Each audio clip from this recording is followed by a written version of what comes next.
48 قانون قدرت رابرت گرین. چهارمین قانون: هیچگاه بیشتر از آنچه لازم است حرف نزنید. روز اول. قضاوت. قانونی وجود دارد که میگوید اگر قصد دارید دیگران را مجذوب خود کنید باید آگاه باشید که هر چقدر بیشتر صحبت کنید بسیار معمولی تر دیده میشوید و نمیتوانید آن گونه که میخواهید روی شرایط نظارت و کنترل داشته باشید. فرقی نمی کند حرف ساده ای بزنید یا حرفی خاص. سعی کنید آن را به کوتاهی هرچه تمامتر و به صورتی پر رمز و راز و پر ابهام بیان کنید تا در نظر دیگران جذاب، خلاقانه و جدید باشد. افراد مقتدر از چنین شیوه‌ای بهره می‌گیرند و کم حرف می‌زنند تا در دل دیگران نفوذ کنند. اگر زیاد حرف بزنید مردم تصور می‌کنند شما نادان هستید، پس هرچه بیشتر صحبت کنید ممکن است حرف احمقانه‌ای به زبان بیاورید. استثناء: گایوس ماربوس را به عنوان قهرمان نظامی بزرگی در روم باستان می‌شناسند که در نیمه اول قرن پنجم پیش از میلاد در میدانهای بیشمار نبرد پیروزی‌های فراوان به دست آورده بود و توانسته بود شهر را از بلا و بدبختی نجات دهد و به همین دلیل او شخصیتی محبوب در بین مردم بود. او معروف به کوریولانوس بود و آنکه بسیار مشهور بود ولی رومی‌های اندکی او را به چهره می‌شناختند و دلیل این امر هم این بود که او بیشتر عمرش را در میدان جنگ سپری کرده بود و در راه اعتلاء روم تلاش زیادی می‌کرد و همین امر از او شخصیتی افسانه‌ای ساخته بود. در سال 454 پیش از میلاد کوریولانوس که به نوعی شهرتش آوازه جهانی پیدا کرده بود وسوسه شد که وارد عرصه سیاست شود و به نوعی از شهرت خود استفاده کند. او برای کاندیدا شدن بالاترین مقام دولتی در انتخابات نام‌نویسی کرد. طبق روال همیشگی تمام داوطلبان برای کسب آرای مردم از همان اوایل زمان رقابت در مقابل مردم به سخنرانی پرداختند تا به نوعی مردم را با خود همراه کنند.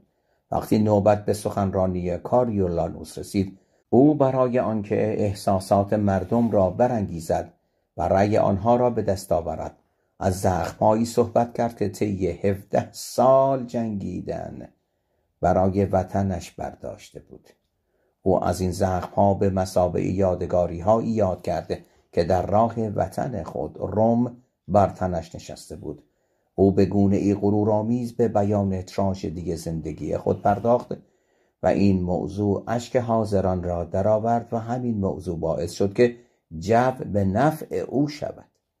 شرایط طوری بود که همه گمان می‌کردند انتخاب او قطعی خواهد بود، اما در ادامه شرایط طور دیگری رقم خورد. هرچند او از در انگیزش احساسات مردم وارد شد ولی در ادامه کارهایی کرد که مردم از انتخاب او منصرف شدند. به طور مثال در روز رأیگیری کوریولانوس و همراه دیگر نمایندگان مجلس و اشراف وارد حوزه رأیگیری شد که خشم مردم را برانگیخت، زیرا این کار او نماد اشراف سالاری در آن دوره بود و عامه مردم از این کار بدشان آمد. پس از این اتفاق کوریولانوس تغییر موضع داد و این بار از در حمایت از ثروتمندان وارد شد و در سخنرانی خود این بار ثروتمندانی را خطاب قرار داد که همراهش بودند. اینطور به نظر می رسید که تمام حرفهای او بوی غرور و تعصب می داد، چیزی که پیش از این به نظر می رسید پیروزی او در انتخابات بود. بنابراین غرور او را فریفت و در سخنرانی از دلاوری‌هایش در میدان جنگ سخن گفت و از خود به عنوان اسطوره‌ای بی‌نظیر یاد کرد. او لطیفه‌هایی هم تعریف کرد که فقط توجه ثروتمندان را جلب می‌کرد. در انتها نیز او با لحن بسیار تند به مخالفانش اتهاماتی وارد کرد و به نوعی از ثروتمندانی که همراه او بودند تقدیر کرد. مردم معمولی به دقت حرفای او را شنیدند و از لابلای حرفهای او متوجه شدند یک لافزن معمولی و فردی مغرور است. بازتاب این سخنرانی کوریولانوس در سراسر کشور منعکس شد تا جایی که او در انتخابات رأی نیاورد. کوریولانوس وقتی نتوانست به مقامی که مد نظرش است برسد، تصمیم گرفت انتقام این شکست را از مردمی که باعث رأی نیاوردن او شده بودند بگیرد. چند هفته بعد برای تأمین غذای مردم یک بار بزرگ از غلات وارد روم شد تا بین مردم توزیع شود. مجلس سنا برای کمک به مردم داوطلب شد و آمادگی خود را اعلام کرد تا این محموله را به رایگان بین مردم پخش کند. اما درست در همان هنگام که می‌خواستند این موضوع را به رأیگیری بگذارند، کوریولانوس فرصت را برای انتقام غنیمت شمرد و به پشت تریبون رفت و با لحنی قاطع شروع به سخنرانی کرد. او با استدلال‌های خود ثابت کرد که توزیع این محموله غذایی تأثیر مخربی بر کل شهر خواهد گذاشت و مردم آسیب خواهند دید. هنگامی که چند نماینده با او موافقت کردند، این رأیگیری به گونه‌ای بی تردید افتاد و منتفی شد. کوریولانوس به این مقدار کفایت نکرد. او مردم سالاری را زیر پا له کرد و کم کم تا جایی که می توانست فشار می آورد و پیشنهاد داد که گروه حامیان مردم، یعنی نمایندگان، مجلس را منحل اعلام کنند تا پس از آن اداره شهر را به اشراف بسپارند و از شر مجلس خلاص شوند. وقتی این سخنان و طرز رفتار او در بین مردم پخش شد و همه شهر از گفته‌های او باخبر شدند، خشم مردم فوران کرد و علیه او دست به کار شدند.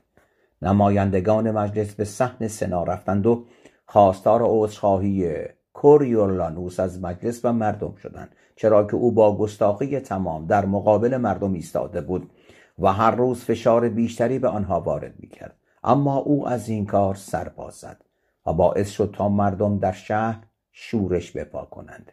مجلس سنا که از خشم مردم می‌ترسید، رأی بر توزیع محموله غذایی بین مردم داد.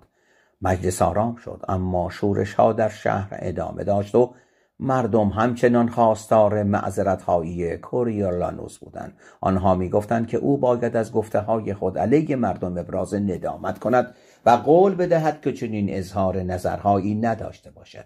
در این صورت مردم به او اجازه خواهند داد تا به میادین جنگ بازگردد. کوریولانوس اما از گرفتن انتقام باز نمی ایستاد و باز هم آخرین فرصت خود را برای ابراز ندامت و بازگشت به دل مردم از دست داد. او برای بار آخر مقابل مردم حاضر شد و شروع به تکرار سخنان گستاخانه خود کرد. مردم سکوت کردند و منتظر شنیدن عذرخواهی او بودند. او بسیار آرام و شمرده شروع به صحبت کرد، اما ذره ذره لحن خود را عوض کرد و حالتی گستاخانه و مغرور به خود گرفت. او دوباره صحبت‌های زشت خود را تکرار کرد، گویی با مردم سر جنگ داشت. با حالتی متکبرانه کلمات بد و زشتی را به کار می‌برد. خلاصه اینکه در طول سخنرانی همه چیز تغییر کرد و مردم از سخنان او بسیار خشمگین شدند. سرانجام مردم او را مجبور کردند تا سکوت اختیار کند. نمایندگان مجلس سنا مجازات او را به شور گذاشتند و رأی بر اعدام کوریولانوس دادند و به دادستان ابلاغ کردند که او را بر فراز صخره تارپیا ببرد و از آنجا به پایین بیندازد. مردم از این تصمیم به وجد آمده بودند و با چنین سرنوشتی برای او موافقت کردند، اما با وساطت اشراف که او خیلی هوای آنها را داشت، حکم او به تبعید ابدی کاهش پیدا کرد. هنگامی که خیال مردم راحت شد که این قهرمان لافزن دیگر به روم باز نمی‌گردد و او را نخواهند دید، در شهر جشن گرفتند. در واقع این جشن به قدری با شکوه بود که حتی پس از شکست دادن دشمنان خارجی هم کسی نظیر آن را ندیده بود. این سرنوشت کسی است که لاف بی خود میزند و پای خود را از گلیمش درازتر میکند. مایکل آرن که نمایشنامه نویس بداقبالی بود، در سال 1944 به نیویورک سفر کرد و برای اینکه بتواند غم و غصه هایش را اندکی التیاب دهد به رستوران معروف 21 رفت.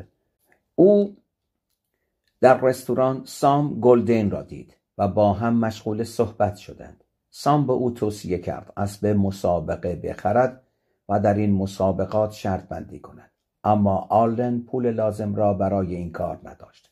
1 ساعت بعد به هنگام صرف نوشیدنی، لوئیس بی مایر، یکی از دوستان قدیمی آرلن، او را دید و به سر میز او آمد و کنارش نشست. لوئیس از او درباره برنامه‌هایش برای زندگی پرسید.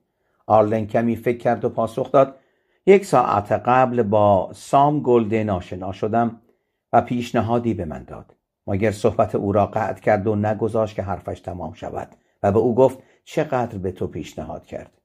آرلن به گونه‌ای خود را بیمیل نشان داد و از روی بی‌رغبتی به او گفت پیشنهادش از نظر من جذاب نبود. مایر پرسید: $15,000 برای 30 هفته چطور است؟ من بسیار علاقه‌مند به همکاری با تو هستم. آرلن بدون تردید و با اعتماد به نفس گفت: بله، خوب است.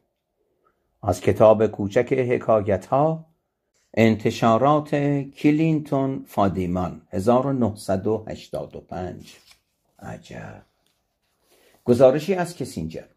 یکی از داستان‌های جالبی که درباره کیسینجر معروف است، گزارشی است که وینستون لورد روی آن کار کرده بود و چندین روز برای آن وقت گذاشت.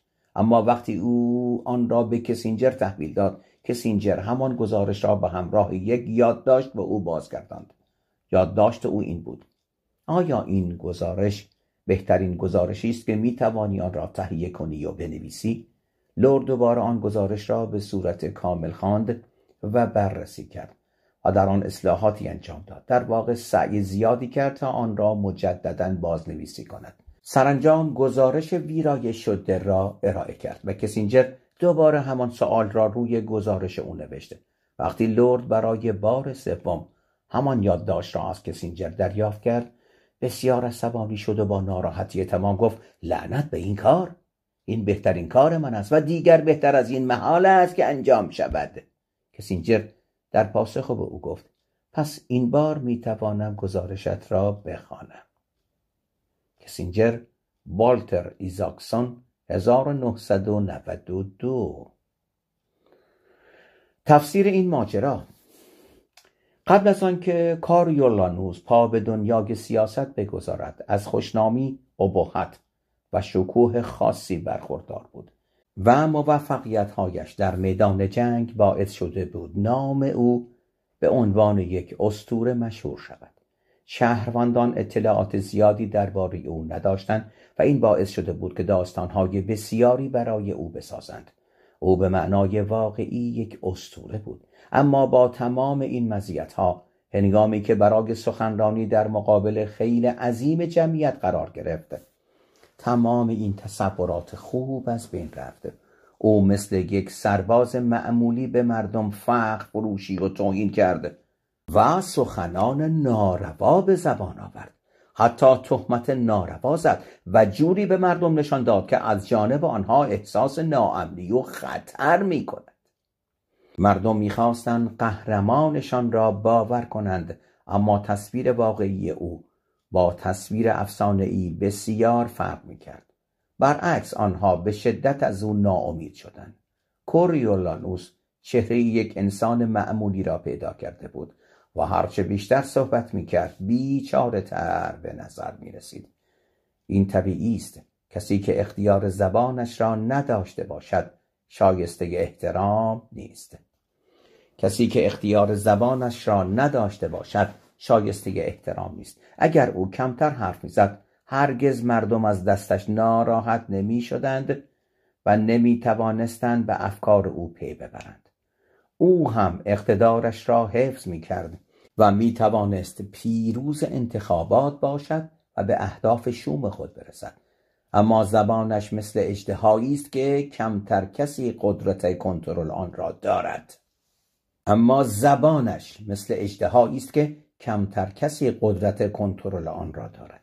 این اژدها در پی شکستن قفس خود است و اگر انسان نتواند آن را کنترل کند بسیار مخرب و شدید رفتار می کند.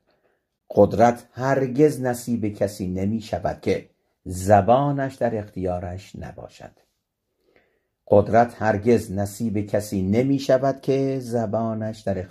نباشد. میگویند در میانه ماه قمری که قرص ماه کامل است، صدف نیز به صورت کامل دهان میگشاید و باز می شود. وقتی خرچنگ میبیند صدف این گونه دهان باز کرده است، سنگ یا تکه‌ای جلبک میان آن میاندازد و صدف دیگر نمیتواند بسته شود و خرچنگ به این وسیله آن را شکار می کند. این سرنوشت کسی است که بیش از اندازه دهانش را باز می کند و هر حرفی به زبان می آورد و خود را به صورت کامل به مخاطب می شناساند. لئوناردو داوینچی 1452 1519. پایان. 48. قانون قدرت. رابرت گرین. 4. قدرت: هیچگاه بیشتر از آنچه لازم است حرف نزنید. روز دوم. استفاده از قانون. بزرگان و وزیران دربار لویی 14 نقش مشاوران پادشاه را داشتند و همواره درباره امور کشور با هم بحث و گفتگو می‌کردند. تصمیماتی می‌گرفتند، با هم عهد می‌بستند، آن را می‌شکستند و دوباره با هم بحث می‌کردند تا اینکه نتیجه‌ای بگیرند و سرانجام آن لحظه سرنوشت ساز را رقم بزنند. 2 نفر از میان تعداد بیشمار آنها به مثابه نمایندگان گروه موافق و مخالف انتخاب می شدند تا نزد پادشاه بروند و ماجرا را تعریف کنند و او بتواند در جایگاه نفر اصلی تصمیم آخر را بگیرد. پس از انتخاب این افراد بحث جدیدی در می گرفت، مبنی بر اینکه موضوع را چطور مطرح کنند، چه درخواستی از لویی داشته باشد، آیا این مسئله باعث رنجش او می شود و آنها از کار برکنار خواهند شد یا نه؟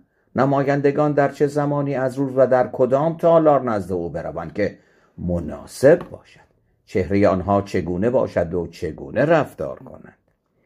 وقتی تمام این مسائل جمع بندی می شد و آنها به اجماع می رسیدند، لحظه حساسی بود. 2 نفر برگزیده برای بیان مسئله ای که پیچیده و دشوار بود خدمت لویی می رسیدند و بعد از اینکه اجازه ملاقات پیدا می کردند موضوع مد نظر را نزد او مطرح می کردند و جوانب مختلف آن را متذکر می شدند. لویی با نگاهی پر رمز و راز در حالی که هیچ کلامی به زبان نمی آورد به صحبتهای آنها گوش می داد و هنگامی که سخنان آنها تمام می شد و نظر او را در آن باره می پرسیدند نگاهی به هر 2 نفر می انداخت و با لحنی آرام می گفت باید فکر کنم و بعد از آن اجازه می داد آن 2 نفر بروند. تا مدتی هیچ چیزی درباره آن موضوع بازگو نمی شد. پس از آن لویی آنطور که می خواست و تصمیم می گرفت آن را اجرا می کرد و آنها تنها زمانی که لویی نظر خود را عملی می کرد می فهمیدند که نظر او چه بوده است. او هرگز اجازه مشاوره دوباره را به آنها نمی داد. تفسیر این ماجرا: لویی 14 خیلی کم حرف می زد اما گزیده. مشهورترین جمله ای که به او منتسب است من دولت هستم بود. این جمله گرچه بسیار مختصر اما کاملا واضح و گویاست. جمله باید فکر کنم یکی از آن جملات معروف کوتاه او بود که وقتی از او درخواست‌های مختلفی می‌کردند در پاسخ می‌گفت. اما ظاهراً او همیشه کم حرف نبوده است، به طوری که در جوانی با پرحرفی و بزلگویی دل از دیگران می‌برده و باعث شادی همه نزدیکان می‌شده است. او پس از چندی کمگویی را به مثابه نقاب خود برگزید تا کسی نتواند تعادلش را به هم بزند و با او مخالفت کند. هیچ کس واقعا نمیتوانست بفهمد که او به چه چیزی فکر میکند و قصد انجام چه کاری را دارد. او غیر قابل پیش بینی بود و هیچ کس نمیتوانست او را بفریبد. کسی نمیدانست او از چه چیزی خوشش میآید. دیگران هر مقدار که در مقابل او صحبت میکردند تنها دست خود را بیشتر و بیشتر رو میکردند و اطلاعاتی را لو میدادند که بعدتر توسط لویی علیه خودشان به کار گرفته میشد.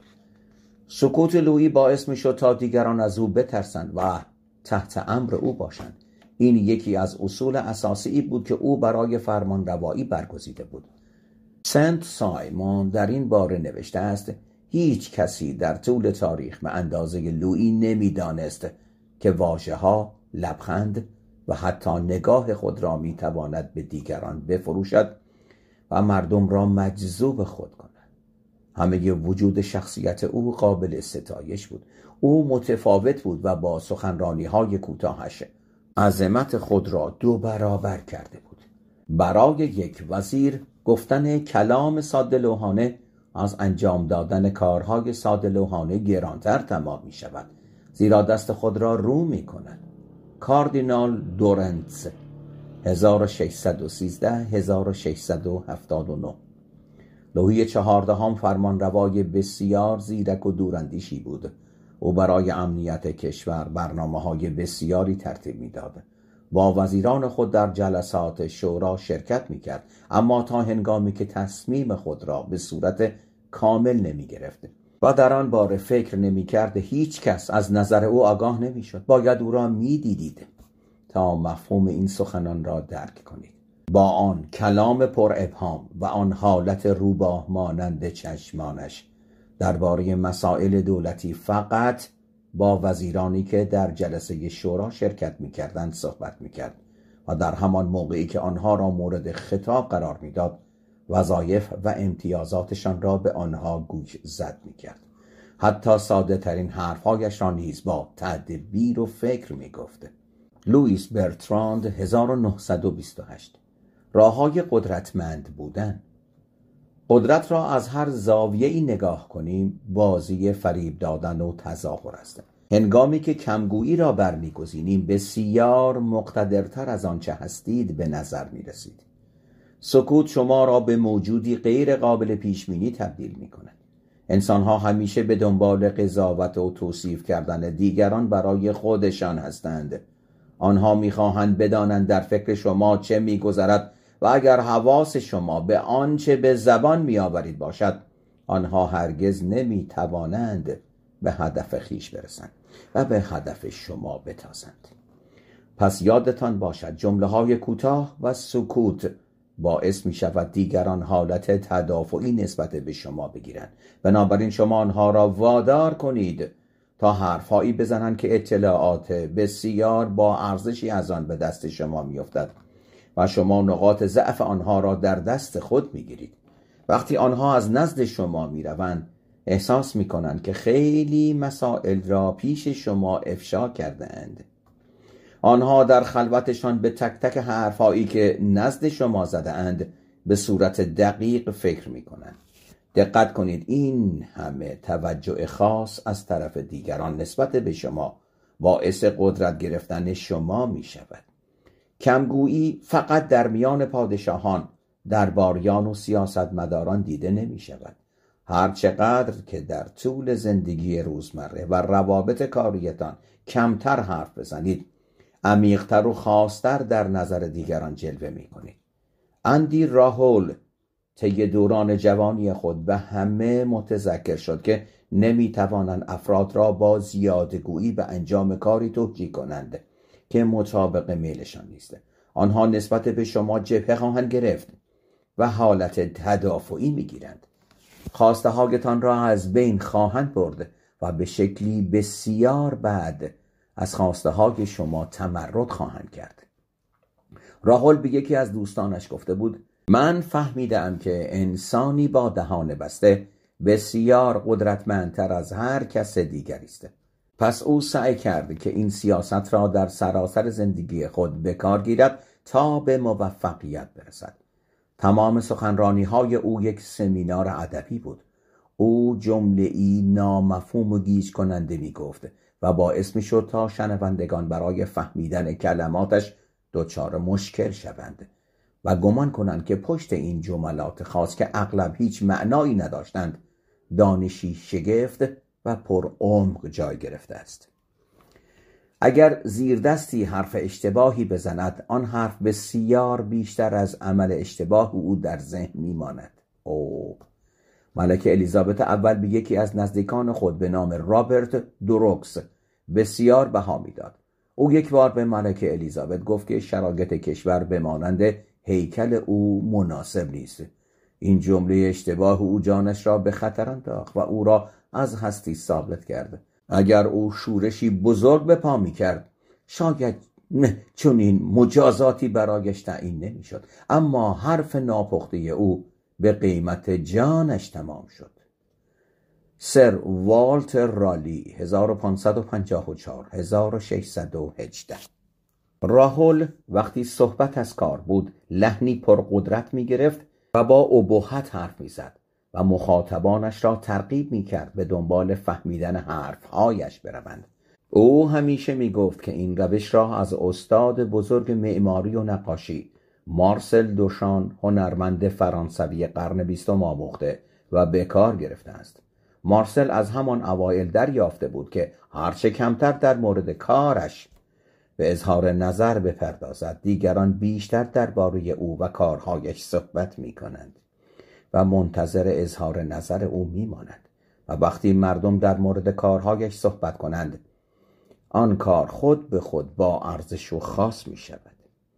شما زمانی که انتخاب می‌کنید کم سخن بگویید، قدرتمندتر جلوه می‌کنید و ظاهری سرشار از دانش و آگاهی از خود نشان می‌دهید. از طرفی دیگر هر چقدر کمتر سخن بگویید، احتمال اینکه حرف احمقانه از زبان شما بی اختیار بیرون بیاید بسیار کمتر خواهد بود. در سال 1825 نیکولاس اول در روسیه امپراتور شد. همزمان با به تخت نشستن او مردم شورش کردند و گروهی موسوم به آزادی خواهان برای نوینسازی کشور دست به قیام زدند و چنین خواسته ای داشتند.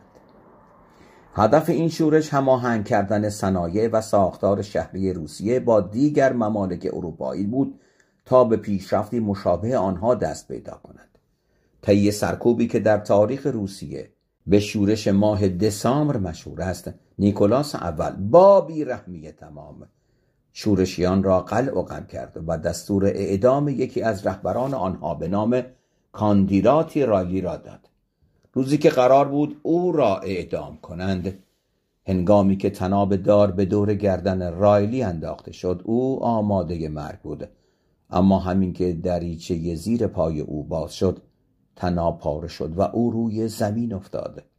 در آن دوران زمانی که چنین اتفاقی در هنگام اعدام روی میداد، باعث میشد تا همگان آن اتفاق را مشیت خداوندی بدانند و معمولا کسی که به این شیوه از اعدام رها میشد از جانب قاضی یا کسی که او را به مرگ محکوم کرده بود مورد عفو قرار می گرفت.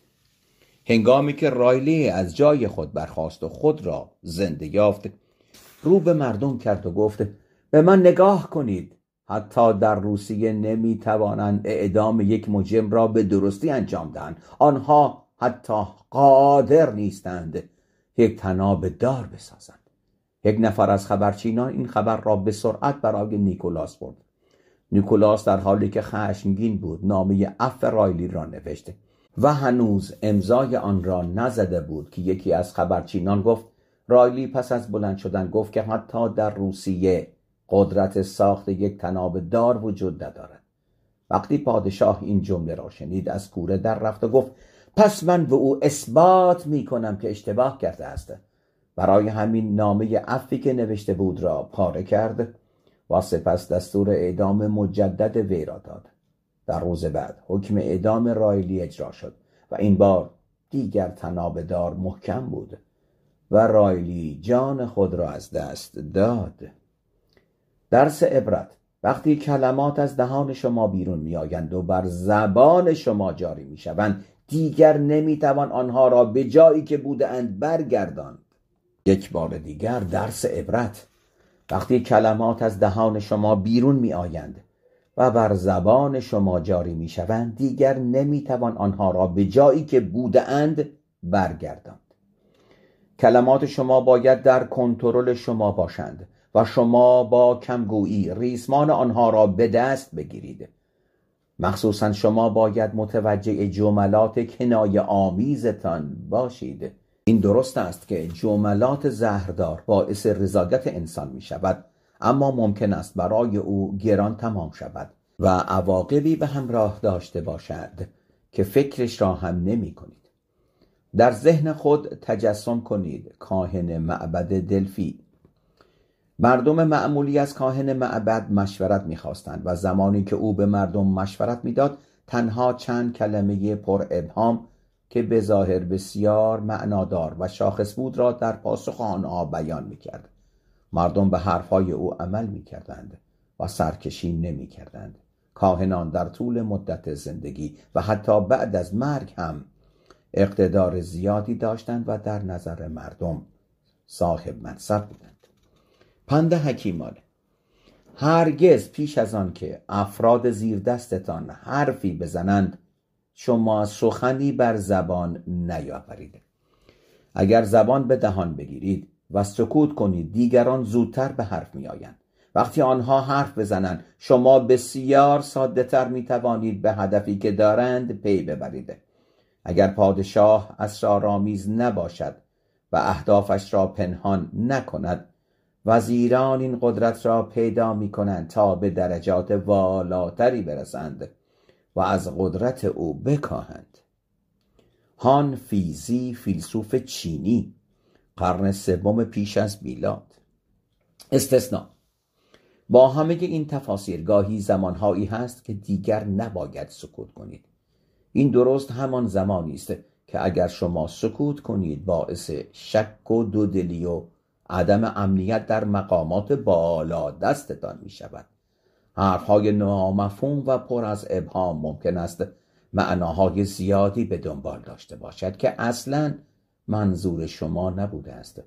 سکوت و گزیدگویی باید با احتیاط بسیار به کار گرفته شود، آن هم در موقعیتی که کاملاً مناسب باشد. گاهی کار درست این است که دلقک دربار الگوی ما باشد. گاهی کار درست این است که دلقک دربار الگوی ما باشد و مانند او رفتار کنیم. او می‌داند که از پادشاه و زیردستان او عاقل‌تر است، اما سعی می‌کند با مسخره بازی و صحبت کردن زیاد دیگران را بخنداند. همه ایمان دارند که او از یک احمق هم احمق‌تر است. بعضی اوقات پرگویی خود به مانند یک محافظ تیره عمل می‌کند و شما می‌توانید از آن به مثابه یک سرپوش برای اهداف خود استفاده کنید. وقتی با پرگویی سر طرف مقابل را به درد می‌آورید، باعث می‌شود تا او گیج شود و موضوع اصلی را گم کند. بعضی اوقات هرچه بیشتر صحبت کنید، دیگران به شما کمتر شک می‌کنند. آدم‌های حراف و پرگو هیچگاه دغل‌باز به نظر نمی‌رسند. آدم‌های حراف و پرگو هیچگاه دغل‌باز به نظر نمی‌رسند، بلکه کاملاً ابله و ساده‌لوح جلوه می‌کنند. این همان الگوی متضاد سیاست کمگویی است که بزرگان و سیاستمداران از آن استفاده کردند. گاهی سعی کنید زیاد حرف بزنید تا ابله به نظر برسید و بتوانید به آسانی صید خود را شکار کنید. گاهی سعی کنید زیاد حرف بزنید تا ابله به نظر برسید و بتوانید به آسانی صید خود را شکار کنید. پایان 4مین قانون.